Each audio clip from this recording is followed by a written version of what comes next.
우리가 이 에베소서는 여러분 처음부터 끝까지 신학적인 서신서입니다. 그래서 어려워요. 그래서 말씀을 끝까지 집중해서 읽지 않고 듣지 않으면 이 말씀이 어려워서 끊게 돼요. 그래서 저도 새로 오신 분들이 계시니까 이렇게 조금 쉬었다가 다시 이제 이렇게 박차를 가하면서 가고 있는데, 에베소서는 교회가 무엇인지를 우리에게 보여주는 신학책이다라는 사실, 더구나 에베소에서 3년 동안 사도 바울이 밤낮 가르치고 그것도 훈계로 가르쳤다. 그러면서 이 교회를 어떻게 해요? 주와 은혜의 말씀 위에 부탁한다라고 하고는 사도 바울은 떠나게 되고, 오늘 이 에베소서는 옥중에 갇혀서 복음을 전하다 옥중에 갇혀서 오늘 3년 동안 사역했던 교회에 한 통의 편지를 쓰고 있는 것입니다. 우리 1장 좀 생각해 보면 1장은 그런 것이었습니다. 그리스도인이 그리스도 안에서 어떤 복을 받는지 그 자신이 받은 복에 대해서 찬양을 하게 되죠. 그래서 1장 한번 가보시면 이런 말씀들이 우리 안에 있습니다. 1장 3절 찬송하는데 그 이유가 하나님 곧 우리 주 예수 그리스도 아버지께서 그리스도 안에서 하늘에 속한 모든 신령한 복을 우리에게 주신 것을 내가 찬송한다. 찬송한다. 4절 곧 창세전에 그리스도 안에서 우리를 택하사 우리로 사랑 안에서 그 앞에 거룩하고 흠이 없게 하신 것을 찬송한다. 5절 찬송한다. 그 기쁘신 뜻대로 우리를 예정하사 예수 그리스도로 말미암아 자기의 아들들이 되게 하신 것을 찬송한다. 찬송한다. 6절 이는 그가 사랑하는 자 안에서 우리에게 거저 주시는 바 그 은혜의 영광을 찬송하게 하려는 것을 나는 찬송한다. 쭉 해서 1장은 계속 찬양을 하게 되고 그 복을 알게 해달라고 기도하는 장면이 나오는데, 이렇죠. 여러분 한번 가보실래요? 쭉 15절 1장 15절 내가 이것으로 말미암아 주 예수 안에서 너희의 믿음과 모든 성도를 향한 사랑을 듣고, 믿음과 너희의 그 사랑을 듣고 내가 기도할 때마다 어떻게 해요? 기억하고 너희로 말미암아 감사하기를 그치지 아니하였다. 그러면서 나는 첫 번째로 에베소 교회와 성도를 위해 기도하는데 그 첫 번째가 무엇이었나요? 지혜와 계시의 영을 알게 해달라는 기도를 하게 되죠. 그 다음에 두 번째는 뭐였어요? 마음의 문을 넓혀서 부르심의 소망이 무엇이고 영광의 풍성한 기업이 무엇인지를 알게 해달라. 세 번째는 뭐였냐면 큰 능력을 베푸시는 그 주님이 어떤 능력을 베푸시는 분이신지를 좀 알게 해달라고 기도하는 기도의 장면이 이어지고 있습니다. 그래서 여러분, 우리는 그 많은 것들을 담보로 하고 현재를 살아가는 성도들에게 하나님의 그 능력을 아는 것이 얼마나 중요한 것인지를 1장 19절은 우리에게 그 능력을 알게 해달라고 사도 바울은 기도했다는 거예요. 에베소서 2장으로 가보면 2장은 구원에 대해서 개인적인 것과 영적인 측면을 우리에게 가르쳐 주는데, 2장 1절에 가서 여러분 표시해 놓으시면 구원은 죽었던 죄인이 하나님의 은혜로 다시 살리시는 이분, 본질상 진노의 자녀였던 우리가 다시 살아났고 앉히시고 일으키시는 이것이 바로 구원임을 우리에게 세 가지 동사로 설명해 주었죠. 2장 13절로 가볼게요. 구원은 영적으로 멀어졌던 자들이 하나님 예수 그리스도의 피로 말미암아 가까워진 것이 바로 구원이다. 그래서 예수 그리스도를 누구보다도 강조했던 사람이 사도 바울이라고 하는 사실을 우리는 깨닫게 됩니다. 그런가 하면 2장 10절로 가보세요. 우리는 그가 만드신 바인데 그리스도 예수 안에서 선한 일을 위하여 지으심을 받은 자니 이 일은 하나님이 전에 예비하사 우리로 그 가운데서 행하게 하려 하십니다. 그래서 구원을 하신 이유는 긍휼하신 하나님의 그 긍휼 때문에, 또 우리가 구원받을 수 있는 그 조건은 은혜로 말미암아 믿음으로 말미암아, 그래서 우리에게는 자랑할 것이 전혀 없도록 주님의 은혜로만 구원을 얻는다는 이 사실을 오늘 어디에 말씀하고 있죠? 저기 한번 가보세요. 2장 8절에 너희는 그 은혜에 의하여 믿음으로 말미암아 구원을 얻었으니 이것은 너희에게서 난 것이 아니라 하나님이 선물로 구원을 주셨다. 그래서 믿음은 뭐냐면 내 노력으로 구원 얻는 것이 아니라 하나님의 선물을 주셨는데, 선물이면 어떻게 돼요? 받아서 내가 누리면 되는 거죠. 의심할 필요가 없죠. 누가 줬으면 그 선물을 보고 기뻐하면 되는 거죠.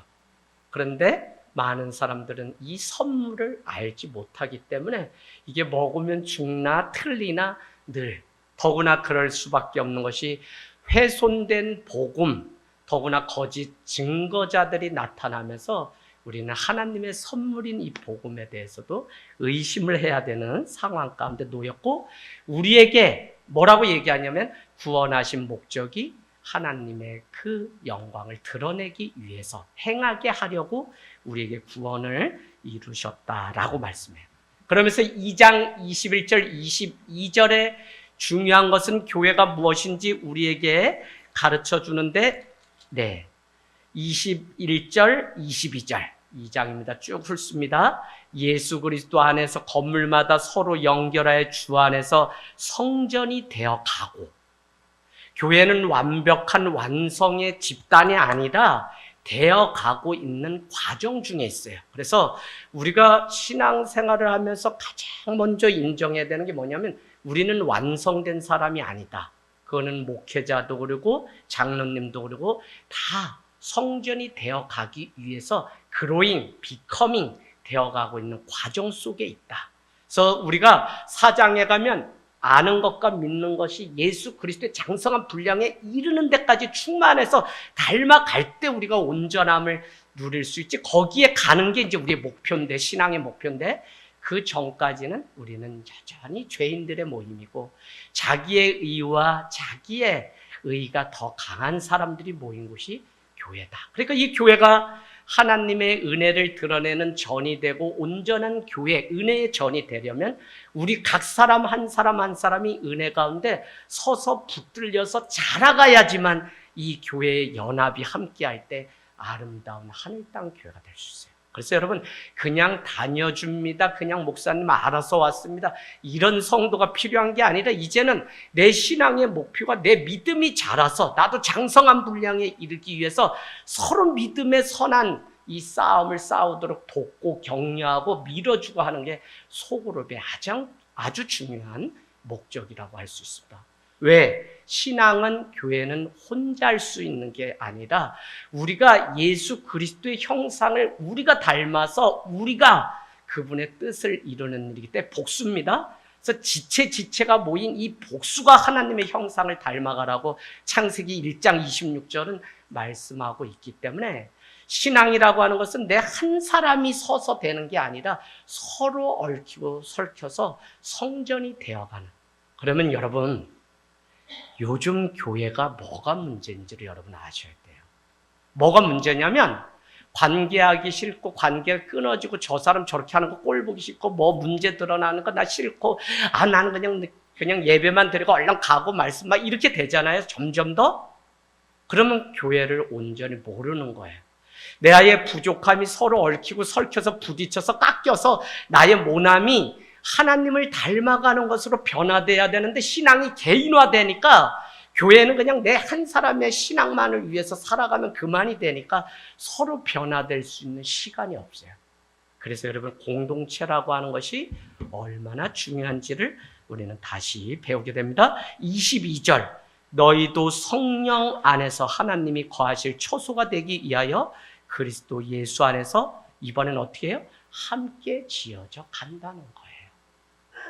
그러니까 우리가 여기서도 군인을 걱정하고 군인인 영신이는 교회를 위해서, 그러니까 기도 제목이 뭐예요 지금? 아픈 환우를 위해서 기도하는 거죠. 떨어져서 나아라, 오물풍선이 아니라 오늘 이곳에 두고 간 교회. 왜? 내가 어느 곳에 있든지 나는 하늘 땅 교회 성도로 내가 파송받아서 군에 있다는 이 믿음이 있기 때문에 교회를 걱정하고 염려할 수 있는 여기까지 가는 거죠. 자, 우리는 그리스도 안에서 선한 일을 위해서 구원을 받고 그분이 우리 안에 거하실 처소가 되기 위해서 우리는 온전한 교회가 되기 위해 몸부림을 치고 있는 과정 속에 있어요. 그러니까 이 한 성도가 잘하는 일이 얼마나 우리의 중요한 관심이 되어야 되는지 몰라요. 여러분, 제가 정말 어떨 땐 마음이 아파요. 그냥 사람끼리도 예의가 있고 다 예의가 있는데 어떨 땐 제가 그 가정에 방문을 막 못할 때가 있어요. 왜? 이분이 이제 자라가서 알아야 되는데 이게 안 되니까. 그리고 내가 가면 오히려 막 불편을 주는 일이 되는데 목회자가 어떻게 가겠어요? 그러니까 어떻게 돼요? 우리는 마르다 그 가정에 늘 예수님이 왔던 거를 우리는 잘 알고 있는데 예수님이 그 가정이 편하니까 늘 신발 가고 소풍을 갈 수 있었던 거지 그렇지가 않아요.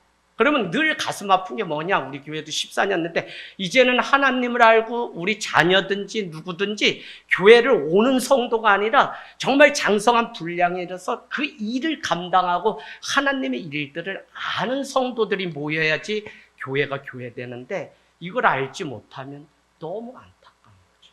그래서 여러분, 답은 없어요. 내가 온전한 교회로 먼저 세워지고 내가 분명하게 아버지의 사명, 어머니의 사명을 감당하면 자녀들이 잘하고 다 할 수 있어요. 그래서 질서의 하나님이기 때문에 하나님은 늘 사도행전 5장, 이 에베소서 5장에도 보면 남편에 대한 이야기를 먼저 하고 아내에 대한 이야기하고 자녀에 대한 이야기, 질서의 하나님이기 때문에 남자가 먼저 서야 된다고 우리에게 말씀하고 있어요. 그래서 여러분, 우리 각 사람이 잘하는 일에 우리가 늘 현재 우리의 삶이 함께 지어져서 교회가 되는 것이고 이것은 완전한 곳이 아니라 부족하지만 서로 덮어주고 특별히 야고보서 5장을 여러분은 늘 생각하시되 너희 중에 아픈 자가 있냐 병든 자가 있느냐 그를 위하여 기도할 것이요 예수 그리스도의 이름으로 장로를 청하여 기름을 부르고 그를 위해서 기도하라. 너희 중에 뭐라고 얘기했냐? 범죄한 자가 있느냐? 그를 위하여 기도하면 그가 죄사함을 받을지 누가 아느냐라고 야고보서 5장 마지막에. 그럼 뭐예요? 우리가 서로를 위해서 죄짐을 질 때 죄짐까지도 서로 져야지 그게 온전한 교회. 저 사람이 실수해 아직 알지 못해. 그러면 교회는 뭐냐면 저 문제를 내 문제로 여기고 얼마나 괴로우실까. 저 죄, 내가 같이 고통스러워하고 같이 지는 이 성숙함. 그러다 보면 이 한 사람이 세워져서 가는 모습을 보게 돼요. 아침에도 여기 막 기쁘게 성도들이 창밖으로 가는데 제가 다 찍어놨어요. 막 교회 예배 부지런히 막 와요. 또 주중에 여기 교회를 딱 와요. 제가 차 갖다 놓고 바꾸고. 그러면 늘 교회가 불이 켜져서 뒷모습을 제가 한낮에도 와서 기도하시는 성도들을 몇 분을 제가 보았는데 교회 내가 하는 게 아니라 서로 하나님을 닮아가고 지어져 가기 위해서 애쓰고 몸부림치는 이 성도들을 통해서 교회가 지어져 간다. 여러분, 월요일부터 이제 교회 공사가 또 시작돼요. 주방에 식기, 세척기가 들어와요. 그래서 어제 견적을 받고 막 이렇게 업체에서 와서 이 일도 누군가가 먼저 낸 그 아이디어와 이제 소그룹에 우리가 더 열심히 집중해야 되는데 설거지하는 시간은 너무 오래 걸리니까 식기 건조기 좀 하면 좋겠다는 그 생각에서 이게 비롯된 거예요. 교회 구석구석을 손님이 아니라 내가 내 몸, 내 집처럼 이렇게 돌보는 이 일들이 우리 안에 있을 때 교회가 서로 온전한 열매를 향해 지어져 가는 것입니다. 자, 6장 11절로 가세요. 6장 11절. 자, 쭉 앞으로 하겠지만 이 에베소서는 결국 교회가 왜 필요하고 교회가 무엇인지를 우리에게 6장 11절에 이렇게 가르칩니다. 너희가 능력도 받고 너희가 주의 안에서 강건해지기를 나는 원하는데 6장 11절 마귀의 관계를 너희가 능히 대적하기 위해서 뭐를 하라고요? 하나님의 전신갑주를 입으라 라고 하면서 의의 구원의 투구 쭉 해서 이제 설명이 돼요. 그러면 이 교회는 결국 무엇이냐면 마귀의 유혹을 이겨내야지만 천국 백성으로 마지막 승리의 영광의 면류관 생명의 면류관을 얻을 수 있는데 그래서 이 일을 혼자서는 감당할 수 없기 때문에 교회라고 하는 공동체가 마귀의 관계를 같이 이겨내기 위해서 우리는 교회로 모이고 교회가 되고 우리 사이를 갈라놓는 사단의 영역을 하나님의 은혜로 성령으로 그 사이를 채우는 일들을 교회는 부지런히 해야 돼요. 여러분, 지금 세상은 하나님의 주권이 다스리고 통치하시는 하나님의 나라인데 그 안에 사단은 자꾸 자기의 영역을 넓히기 위해서 믿는 우리를, 사도행전 20장 이미 제자된 자들을 디스톨트, 어그러진 말로 끌어내려고 하는 사단이 있다고 말하는 그것이 여러분 잘 아셔야 돼요. 점점 내 신앙이 옛날 같지 않아요. 교회 중심이 아니에요. 그냥 나 먹고 사는 일이 더 바빠요. 그냥 나 대학 가고 막 이런 게 더 바빠요. 점점 그렇게 돼요.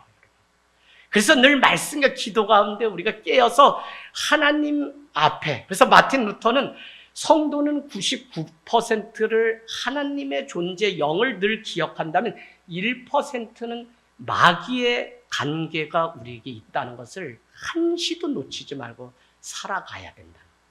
내가 은혜로 충만해서 늘 살아가는데 사단은 지금도 내 옆구리 와서 찔러서 나를 무너뜨리려고 하는 게 지금 이 예배라고요. 그래서 영과 진리로 우리가 예배하지 않으면 예배가 우리에게 은혜도 안 되고 잠자는 시간에 아무것도 의미가 없어요. 이게 뭐냐면 하나님이 아니라 사단이 우리 가운데 그렇게 조정하는 거예요. 자, 그래서 우리는 이 일을 위해서 사람들을 보내셨는데 그들이 누구냐면 바로 성도들이다라고 하는 사실을 6장 11절은 가르쳐줘요. 그래서 우리가 서로 아군이 돼서 적을 맞서서 싸우는 일을 하는 것이 바로 교회의 모임 이유라는 거예요. 근데 여러분, 우리가 영적인 옷, 하나님의 전신갑주를 입고 자라가지 않게 되면 아군인 우리끼리 어떻게 돼요?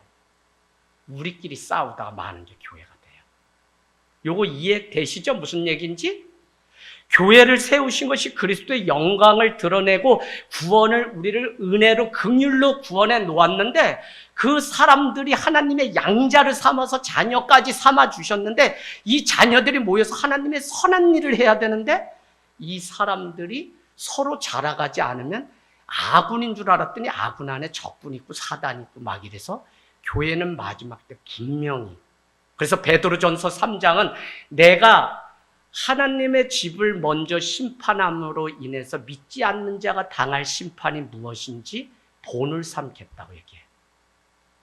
얼마나 억울해요. 그렇게 예수 믿고 막 교회 다니고 내가 신앙생활 했는데 나중에 보니까 내 한 사람이 미끄러지는 그것을 통해서 이렇게 무너진다는 샘플로 나를 삼는다 그러니까 얼마나. 그 사실을 알기 때문에 사도 바울은 고린도서에 이렇게 얘기했잖아요. 내가 많은 자를 주께로 인도하고 나는 오히려 그 구원의 문에서 벗어나고 미끄러질까 늘 두려워 떤다고 자기의 구원에 대해서 한 신앙인으로서 고백해요. 제가 수련 이번 휴가를 통해서 나는 이제 잘하고 있나? 이런 거 볼 수 있는 좋은 시간이었어요. 나도 목회를 내가 평생 할 수 있는 것도 아니고 목회자라고 앞에 섰다 그래서 능한 자도 아니고 다 하나님의 은혜가 필요한데 건강한 꼴을 주기 위해서 건강한 목회자가 돼야 되는데 나는 지금 이 하늘 땅 교회를 목회하면서 나는 정작 자라가고 있는 나를 내 스스로도 사도 바울의 심정으로 보는 시간들을 갖는 게 휴가예요, 휴가. 그래서 휴자는 사람 인자에 나무 목자가 휴자예요. 이게 뭐냐? 그냥 나무에 기대서 하나님의 음성을 듣는 시간이 휴가예요. 막 물에 가서 막 뛰놀고 이거는 하루 정도면 되지 그냥 내가 어떻게 살아가야 될지 더 멀리 어떻게 걸어가야 될지를 깨닫는 시간이 바로 휴가예요. 그래서 이 휴자의 의미를 우리가 잘 알면 너무 좋겠습니다. 그래서 여러분 같이 싸워야 되니까 도와줄 사람이 필요하고 그 사람이 누구냐? 성도고 지체고 그 사람을 통해서 나는 일어서고 나도 그 사랑을 가지고 다른 사람을 이렇게 세우고 더구나 오늘날 이 돈의 만몬에 다 우리가 무너지는 시대에 이 돈과의 싸움 가운데 성도들 혼자가 아니라 교회가 이제는 같이 싸울 수 있는 위치에. 지연아, 돈이 세지? 너 저녁에서 나오니까 돈 걱정 막 되니? 돈 걱정 된대요. 저 눈빛이 눈에 보니까 돈이 막 그려져 있어가지고 내가 묻는 거예요. 되지 왜 안 되겠어요? 이제 내 인생 내가 어떻게 살아가야 되는데. 그런데 여러분, 우리가 기억해야 되는 게 지연이뿐만 아니라 이 세상이 다, 그래서 누군가 월가에 해서 미국을 들었다 놨던 일이 있었죠. 그것은 금융 자본주의에 대한 하나님의 심판이었다라고 이렇게 극단적으로 말하는 사람도 있어요. 자, 항상 그래서 성도는 교회를 중심으로 같이 이겨내고 싸워가기 위해서 모이는 것인데, 이 말은 늘 삶의 중심이 교회가 되어야 거룩함을 쫓아갈 수 있고 교회로 서로 살아갈 때 하나 되어서 마귀의 유혹을 능히 이길 수 있다는 사실을 우리에게 가르쳐줘요. 그렇다면 처치리스, 오늘날 교회가 없는 시대 사는 이것이 얼마나 불행인지. 믿음도 있고 다 있다고 하지만 정작 내가 가서 내 아픔, 내 믿음의 성장을 위해 함께 기도하고 함께 울어줄 교회가 없다는 것처럼 오늘날 이 슬픈 일이 없어요. 근데 그건 사단이 계속적으로 교회를 무너뜨리고 앞에선 목회자를 먼저 무너뜨리는 전략 가운데 우리가 있다는 사실을 알게 됩니다.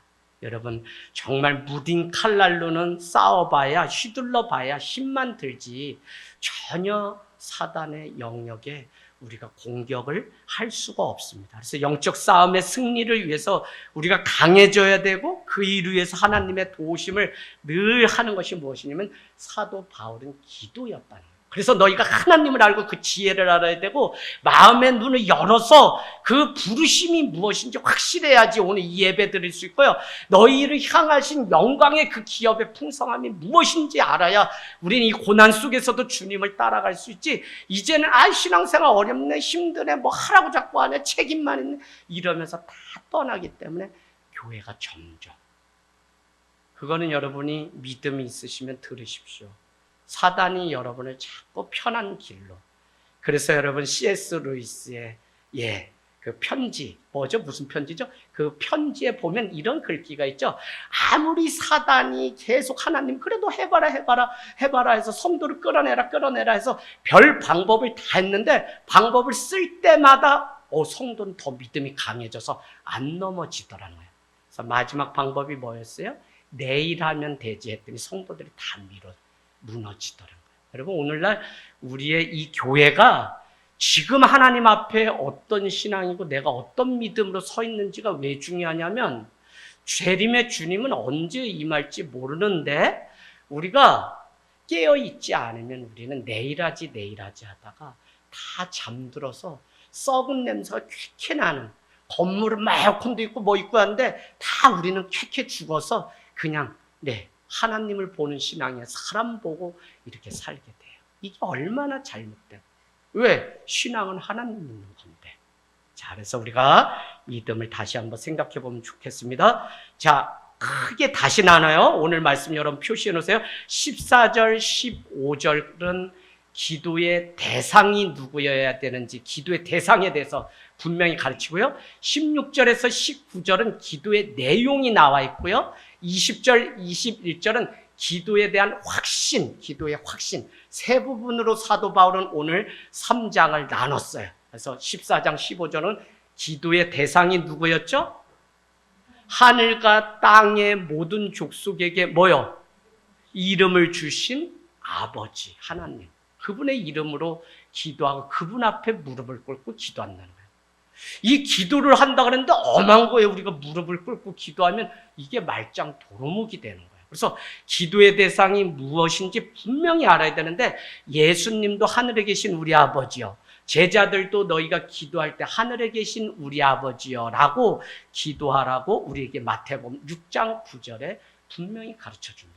그래서 우리가 온 우주를 창조하시고 어디든지 바다 끝에 가도 거기도 계시는 그 하나님 앞에 우리가 기도하는 것이지, 기도의 대상이 그냥 우리가 중언부언하는 이유가 뭐냐면 대상이 분명하지 않고 대상에 대한 믿음이 정확하지 않기 때문에 기도하다 많은 이유는 그 기도의 대상, 그분이 가진 그 능력과 그 정체성을 우리가 자꾸 모르기 때문에.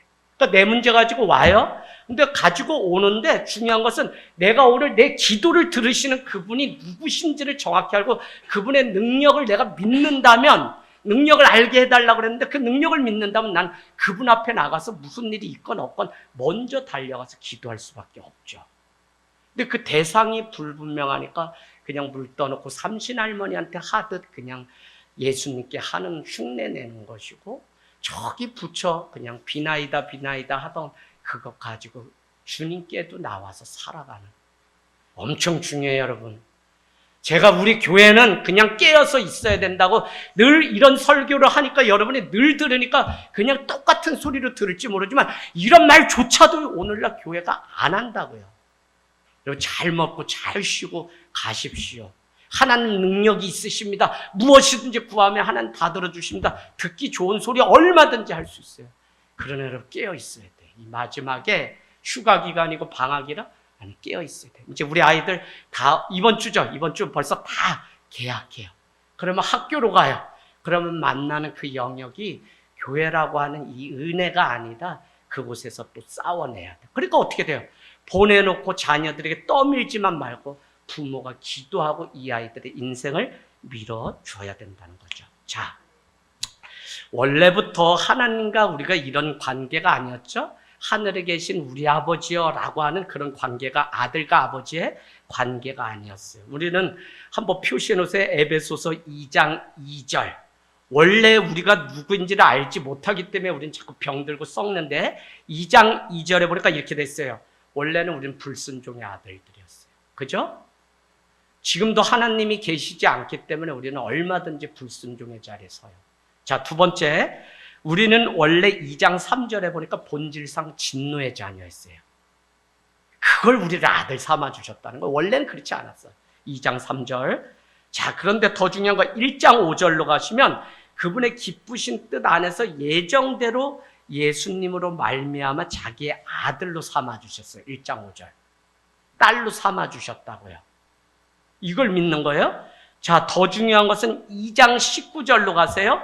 우리를 입양해 주셨는데 입양해서 어떻게 2장 19절에 보니까 아주 우리를 가족으로 삼아 주셨어요. 그러므로 이제부터 너희는 외인도 아니고 나그네도 아니고 오직 성도들과 동일한 시민이요 하나님의 권속이라. 권속이 뭐니? 가족이라는 의미예요. 가족으로 삼아 주셨어요. 자, 그런가 하면 우리를 3장 6절에 가면 기업을 이어받을 상속자가 되게 함께 약속을 받을, 약속에 참여하는 자로 나를 불러주셨어요. 여러분, 지금 내가 뭐 약속이 아무것도 없어요. 세상 말로 하면 내가 뭐 받을 상속이 하나도 없어. 나 재산도 없어. 부모가 아주 그지 중에 상그지야. 그래도 우리에게 준비된 약속, 참여하는 자로 하는 하나님의 그 권속으로 가족으로 삼아서 하늘의 영원한 나라를 우리에게 준비하고 계시다는 사실을 우리는 놓치지 말아야 돼요.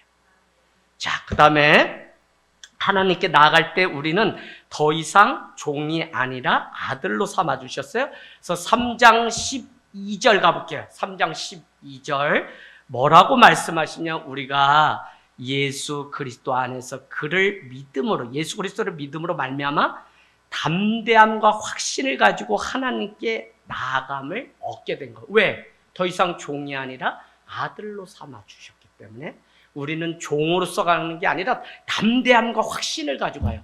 담대함과 확신은 같은 단어. 히브리서 10장 45절에 너희가 담대함을 버리지 않으면 큰 상을 얻으리라 하는데, 담대함은 뭐냐면 카피던스, 확신이라는 단어인데, 믿음이 뭐냐? 담대함이고 확신이에요. 담대함이 내가 두려워하지 않는 게 담대함이 아니에요, 여러분. 하나님이 나와 함께 하신다고 하는 그 사실을 믿는 게 그게 담대함이지, 내가 그냥 막 강한 척하면서 막 나담대하다, 이거는 다 무너질 징조예요. 담대함의 의미가 뭐 내가 막 이게 아니에요. 성경은 늘 주인이 하나님이에요, 주어가. 하나님이 나와 함께 하신다는 것을 믿는 게 그게 담대함이에요. 할렐루야? 그래서 우리 자녀를 뱃속에 잉태하고 이 10달 기다리는 이게 고통 플러스 기대 플러스 설렘 플러스 구령 플러스 많은 게 날마다 교차하면서 살아가요. 그래서 태중의 자녀를 품어봐야만 어른이 되는 게 그 고통을 알아야만. 근데 그때 담대함이 필요해요. 그 담대함은 내가 맘먹어야지 이래서 생기는 담대함이 아니라 그 담대함은 뭐죠? 하나님이 약속하신 것을 이루실 거야 라고 하는 하나님의 전적인 주권을 의지하는 이 담대함. 그게 확신이에요. 그런 자는 상을 주시는데 뭐라고 얘기하냐? 이렇게 말씀하고 있죠. 너희에게 오래 참아 인내해야 되는 이유는 너희가 하나님의 뜻을 행한 후에 약속하신 것을 얻기 위함이라. 히브리서 10장에 가면 다 나와요. 그래서 오늘 오래 참아야 되고 그래서 하나님의 뜻을 이뤄야만 약속하신 것을 얻을 수 있는 게 이게 성경 전체가 우리에게 보여주는 믿음의 삶의 초대라는 거예요. 그래서 원래는 우리가 그렇지 않았는데 아버지라고, 더구나 하늘과 땅을 모든 족속에게 주신 그 이름이 아버지인데 그 하나님 아버지의 자녀가 되게 하셨다는 그것을 우리가 믿는 이게 얼마나 중요한지 몰라요. 제가 지난주에 이어서 더 자세히 한번 한다고 했던 거 지금 복습하는 거예요, 전체. 자, 그렇다면 기도의 내용은 16절에서 19절 쭉 가보면 무슨 내용이냐면 어떻게 하여 주기를 구하는 거잖아요, 기도라는 게. 그러나 신자가 어떻게 해야 된다라고 하는 것인 동시에 사도 바울은 자기의 기도의 내용을 통해서 성도들이 이렇게 살아야 된다고 사실은 권면하는 부분이 기도예요. 그 내용이 뭐였어요? 첫 번째는 뭐로 말미암아? 성령으로 말미암아. 어디 나와요? 16절. 그 영광의 풍성함을 따라 성령으로 말미암아 너희 속사람이 강건케 되기를 나는 기도한다. 다시 기도하는 거예요. 겉사람이 아닙니다. 속사람입니다. 속사람이. 겉사람은 여러분 때가 되면 다. 겉사람 의지하다가 나중에 울지 마세요. 겉사람인 어머니의 사랑도 영원할 것 같지만 그도 흙으로 돌아가면 그 사랑이 거기서 끝나기 때문에 영원한 사랑은 하나님의 사랑 외에는 없는 거예요. 그래서 우리가 속사람의 이 하나님의 사랑을 가지고 사는 이게 너무 중요해요. 할렐루야? 그 사랑을 아는 이게 내 삶의 세상 가운데 살아가는 무기예요. 이 기쁨을 비로소 알아야만 자녀고 우리가 믿음 생활의 참맛을 알지, 이 사랑이 변함없음을 알지 못하고 이 충만함을 우리가 누리지 못하면 우리는 신앙을 어떻게 하냐면 의무로만 해요. 의무가 아니에요. 풍성한 이 사랑이 내 안에 넘치기 때문에 이것을 맛보아 알기 때문에 맛보아 알기 때문에 우리가 이 하나님 창조주 앞에 나와서 기도하고 예배하는 것이지, 이게 안 되면 늘 그냥 오다 가다 하다 마는 거예요. 자, 여러분, 그런가 하면 두 번째는 뭐였어요? 두 번째는 17절에 믿음으로 말미암아 예수 그리스도가 우리 안에 너희 안에 계시게 하옵소서. 여러분, 이 기도를 못하러 해요. 못하러. 왜? 그리스도인 에베소 그리스도인들한테 하면 그들도 믿음이 있고 그들 안에 예수 그리스도가 계시고 다 계신 거잖아요. 근데 우리가 살아가다 보면 특별히 예수님의 편지를 읽어보면 이런 글귀가 있어요. 너희가 주 안에서 안식하라. 아니, 안식한다니까요? 그런데도 안식하라고. 너희가 주 안에서 기뻐하라고 얘기해요. 아니, 기뻐한다니까? 진짜 기뻐하라는 거예요. 그와 똑같이 오늘 이 에베소 교회를 위해서 기도하는데 그들이 소위 그리스도인이고 소위 교회로 모였다고 하지만 너희 안에 진짜 실제 오늘 예수 그리스도가 너희 안에 계시기를 원한다고 하는 사도 바울의 이 간절함이에요. 이게 목회자로 살아보면 늘 있어요. 성도님들 다 와서 헌신하고 봉사하고 다 그래요. 그런데도 마음의 관심은 무엇이냐면 이 성도님이 이게 일이 아니라 자라가기를 원하는 그 마음, 그게 성경이니까. 그러면 자라가기를 원하는 그 기도가 있어요. 그러면 이 일을 통해서 자라가고 있지. 오늘 예배도 오고 다 했는데 그런데도 또 그렇게 기도하게 돼요. 왜? 사단이 우리를 늘 끌어내려고 준비하고 있기 때문에 너희 속에 예수 그리스도가 함께 머물기를 기도할 수밖에 없어요. 자, 세 번째 기도는 뭐였어요? 지난주에 다 본 겁니다. 이렇게 이야기하죠. 17장 하반절에 너희가 사랑 가운데 뿌리가 박히고 터가 굳어져서, 사랑을 말해요. 제가 일부 예배 때 우리 아이들한테 그 질문했어요. 야, 엄마 아빠에 대해서 그 사랑에 대해서 너 의심해 본 적 있니? 그랬더니 의심한 적이 있다, 없다? 없대요. 너를 지금까지 살린 게 뭐니 했더니 거기서는 핀트가 달라졌어요. 자기의 만족감 때문에 자기 여기까지 살았대. 그래도 저는 그 말도 맞다 이러고서 얘기하는 거예요. 그 말도 맞다. 그런데 야, 그거 17절 하반절 우리 읽은 거 다시 한 번만 참고해 줄래? 막 얘기하면서 막 해요. 일부가 얼마나 우리 뜨거운지 몰라요. 재밌다니까? 막 2명 앉고 3명 앉아도 몇천 명 놓고 막 하는 거 하다 보면 막 알려주고 싶고 막 어떻게든지 마음의 문을 열어주고 싶을까 막 싸우면서 하는 거예요. 그러면서 내가 너가 지금까지 살아오고 너 인생의 터가 뭐냐면 부모님의 사랑인데 성경은 그 사랑이 하나님의 그 사랑 때문에 너가 견고히 뿌리를 받고 그 터 위에 너가 인생을 건축하게 되었다고 말하는 거야. 그래서 너가 오늘 너의 삶을 살게 된 건 전적으로 사랑이야, 사랑. 그래서 너 청년아, 너 배우자 결혼할 거야, 안 할 거야? 또 여기서 눈이 동공이 멈춰요? 해, 가정이 축복이야. 이러면서 설득하면서 그래서 한다, 안 한다, 뭐 반반 밋밋한데 해라 하고선 배우자 선택할 때 다른 거 보지 마라.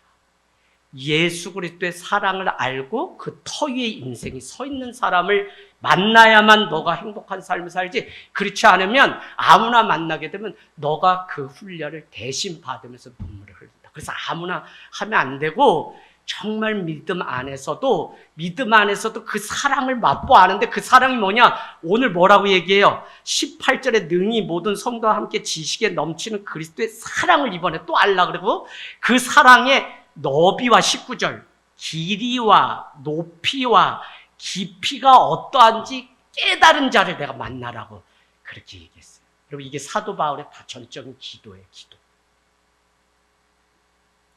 사랑을 우리가 진짜 이게 뭐 이런 얘기 해도 되나 모르겠다. 이거 남녀가 만나다 헤어지고 발로 차이고 헤어지고 이래야지 어떻게 그 처음 만난 사람하고 딱 결혼해가지고 이렇게 살았어요. 아니, 그런 가정 우리 교회도 있고 다 있는데 그래도 이별의 그 눈물을 좀 알아야지 사랑이 뭔지를 알지.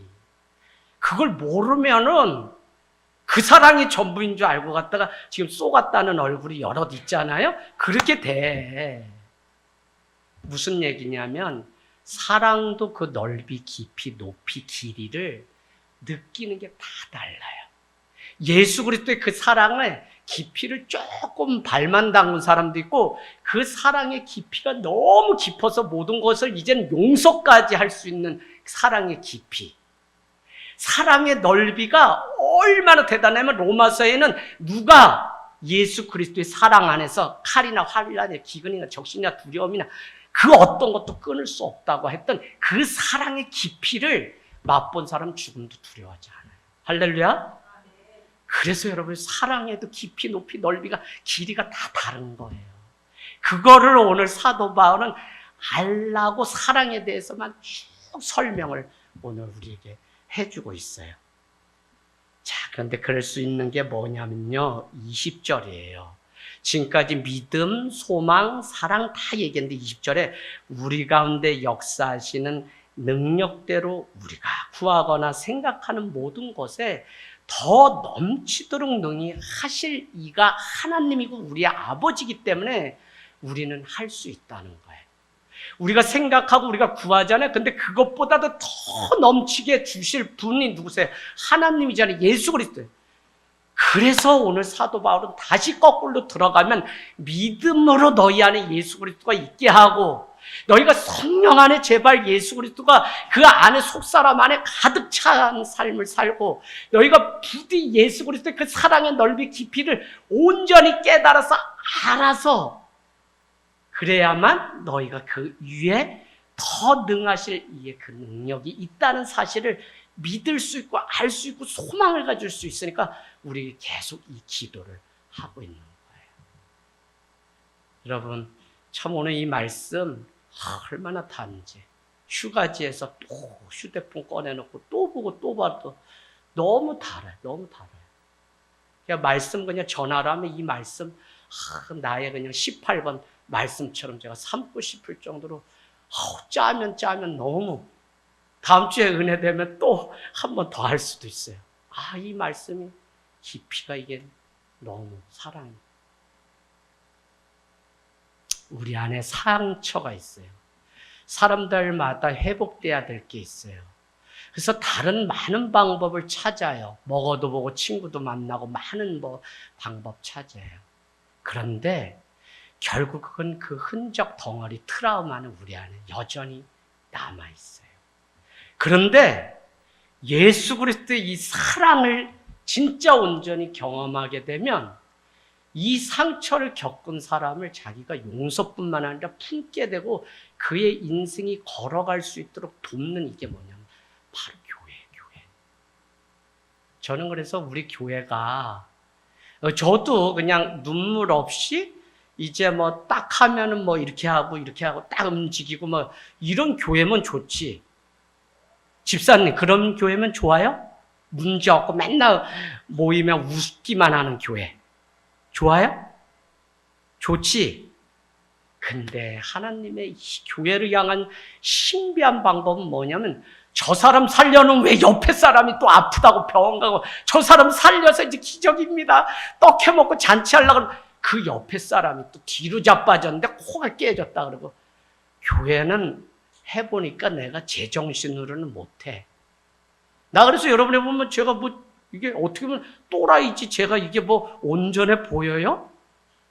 또라이 안 되려고 저 자연 속에 가서 수영도 하고 텐트도 치고 2달에 한 번씩 여러분 철야 금요 끝나고 나면 강원도로 어디고 가서 바람 쐬고 온다니까 내가. 그러면 앞만 보고 막 성도들에게 매여 있다가 뭘 딱 보냐면 아침에 그저 새소리죠. 텐트 밖에서 들어오는 빛을 보고 또 봄을 알리는 이 민들레 꽃 펴서 이 내 발밑에 내가 밟고 있어 민들레 꽃을. 여기에 아름다운 행복의 향기가 있는데 이걸 모르고 자꾸 파랑새를 쫓는 거죠.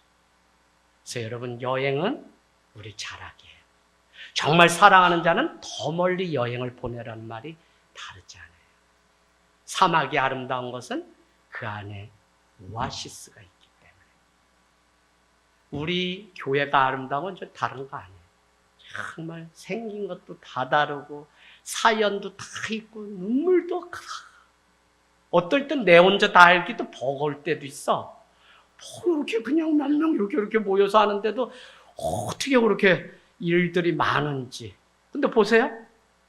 저기 병원에 제가 이 심장 때문에 옛날에 입원했는데 나는 이러다 죽을지 모른다고 막 안병동 옆에 이렇게 있는데 옆에는 뭐가 있냐면 산부인과가 있어. 나는 죽을지 모르고 생명이 여기서 끝날지 모르는데 인생의 묘미가 뭐냐면 그 옆에는 막 세상의 태동을 알리는 산부인과가 있더라니까. 이 아이들 출산하는. 이게 우리 인생이야. 죽음과 삶이 같이 늘 가요. 그래서 늘 겸손해야 되고 늘 깨어있어야 돼요. 늘. 그래서 여러분 늘 우리는 뭘 의지하냐면 내가 구하고 생각하는 것보다 더 능하신 더 많은 것으로 채워주실 분이 나의 아버지시고 그분 내 안에 거하고 그분이 내 속사람을 강건케 하고 그분의 사랑을 진짜 맛보면 얘 모든 것을 고치고 이기는 게 바로 사랑이에요. 이렇게 휴가를 통해서 내가 참 많은 사랑을 받구나. 여기저기 또 연락 오고 막 그러죠. 후배들도 챙겨줄 일도 있고 하다가 어렵다 그러고. 그러면 오히려 더 작은 죄인데 그 사람들도 돌보러 가요. 그게 가능해요? 여러분 우리 교회가 뭐가 있나요? 성도가 있는 거지. 없어. 의자도 8종류 깔고서 지금 예배하는데 이거 사람들한테 얘기하면 목사님 다른 교회 개척할 때 다 하나씩 빼주고 이것도 지금 예약이야. 이 앞에 영진교회 저 의자 바꿀 때 목사님 의자 바꾸고 이 앞에 이거 극장용 의자 이거 저희 교회 다 가져가라 그랬어. 다 가져. 근데 나는 언제 바꿀지 모른다는데 바꾸게 되면 먼저 연락을 할 테니까 거기다 딱지 붙이세요. 근데 오죽하면 이것도 달라고 하니까 줄 수 있으면 행복한 거지. 주님은 다 주셨는데. 그게 뭐예요? 내 안에 사랑의 깊이와 넓이와 높이를 맛보아 알기 때문에. 내가 어떤 존재이냐면 내가 그런 존재이기 때문에 다른 사람이 보는 나로 절대 살면 우리는 늘 등 떠밀려 사는데, 예수 그리스도의 사랑이 내 안에 있기 때문에 그분의 사랑을 따라가면 등 떠밀지 않아요. 자기 인생 걸어가요. 사람 바라보다 늘 실족하고 넘어지고, 다 그게 하나님의 그 사랑을 따라서 가지 않아서 그래요. 어머니가 이번에 휴가 보니까 저를 완전히 이제 잊어버리다시피 놔버렸어. 난 자유인. 할렐루야. 이제 맏아들서 난 자유인. 너 지난주 와서 비료 줬는데 기름값 많이 드는데 뭐 휴가라고 이번 주 또 와. 오지마 오지마. 그래서 나를 위해서 이번 4일은 좀 투자. 작년에는 2박 3일을 횡성군, 평창군, 정선군, 뭐 영월군, 사계군을 어머니 그릇 이고 다니시던 거 쭉쭉 해서 어머니가 이게 마지막일지 모른다는 생각 드니까 2박 3일을 어머니랑 같이 휴가를 보냈는데, 올해는 오지 말라고 큰 서고 막 그러니까 저를 위해서 충분하게 썼어요. 어머니도 교회를 다니시고 신앙생활을 하면서 많이 단단해지신 것을 제가 느껴요. 아들을 늘 의지하고 상의하려면 늘 전하던 그 어머니가 그래도 밥상에 앉으면 기도하고 드시는 모습 보면서 하나님이 그냥 이슬비 가랑비 쳤듯 스며들어서 80년 이상을 불자로 살던 그 인생을 바꾸시는 위대하신 그 하나님, 그 사랑의 넓이와 깊이까지 깨닫게 되면 어머니 인생은 이제여서 죽어도 여한이 없는 정말 다시 사는 인생. 1년을 살아도 그 사랑의 풍성함 때문에 모든 걸 다 용서하고 회복되는 그 은혜. 이게 바로 하나님의 나라가 있는 거죠. 자, 여러분 21절 축복의 말씀 드리고 마치려고 합니다. 같이 읽겠습니다. 시작. 교회 안에서와 그리스도 예수 안에서 영광이 되도록 영원 무궁하기를 원하노라. 아멘. 아멘. 첫 번째는 교회에게도 영광, 두 번째는 예수 그리스도에게도 영광. 다시 말하면 사람에게도 그러면 영광이나요? 성도에게도 영광이나요? 영광이라는 단어가 성도 이름 앞에도 들어가요. 오늘 교회가, 우리가 성도가 교회예요. 우리 안에도 지금 눈물 속에 살아내고 주님 앞에 말이 안 되는 시대에 그래도 예배하고 하는 이 삶 뒤에 하나님의 영광이 기다리고 있다는 이 사실을 여러분 늘 기억하고, 내가 세상에 나가지만 나는 하늘 땅 교회로 나가고 예수 그리스도의 교회로 나가서 영광. 나는 예수 그리스도가 내 속사람 안에 계시기 때문에 학교를 가고 계약을 하지만 직장을 가지만 거기에도 영광. 그러니까 여러분 오늘 이 에베소서는 결국 우리 한 사람 한 사람이 그리스도의 영광을 세상 가운데 드러내는 그 삶을 위해 혼자가 아니라 서로 함께 지어져 감을 통해, 건물이 되어 감을 통해 우리가. 그래서 여러분 임도윤 성도님 위해서 예배 잘 드리고 계세요. 토부, 그 다음에 일에 이 성도님들 위해서 늘 기도해야 돼요. 왜? 벽돌 한 장 한 장이 다 연결되어서 온전한 교회로 만들어 가시는 이 하나님의 신비.